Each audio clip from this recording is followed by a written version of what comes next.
Look, look at me. Look at me. Watch me. So I've been lifeguarding for probably about 4 or 5 years now. I go to Sacred Heart University down in Fairfield. I'm going to be a junior in the fall, and this is just my summer gig.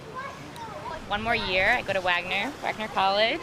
So yeah, summer job. I work at a theater in West Hartford, so daytime job. I'm going to college next year, Central Connecticut State University. So I'm definitely planning on working here during the summertime. It's a great job to have.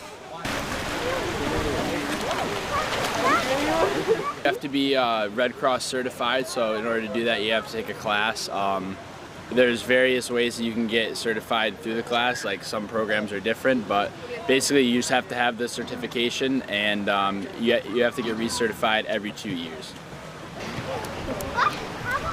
Even on these super hot days, because we're always busy, we always have something to do, there's never really any dull moments. A lot of pool rules here.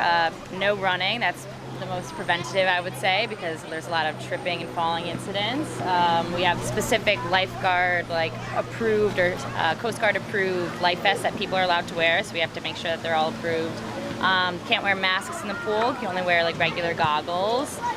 No horseplay, no pushing, shoving, basically the basics. I was scanning the pool and I looked to my left, and a little kid, I could just tell by the way he was moving his arms, he wasn't really making any forward progress. You know, he kind of looked a little scared.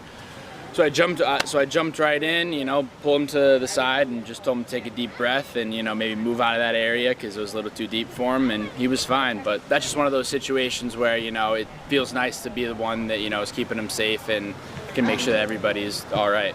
A day, probably anywhere, I'm just expecting today, probably a lot. Anything over 14, 14 to 17 people, we start going to 2 guards to make sure that we have a good amount of people watching. So I'm expecting, it's 12, 15 right now. I'm expecting probably around 2, we're gonna have to go to 2 guards, I would say. But probably 30 people would be a pretty busy day in the pool.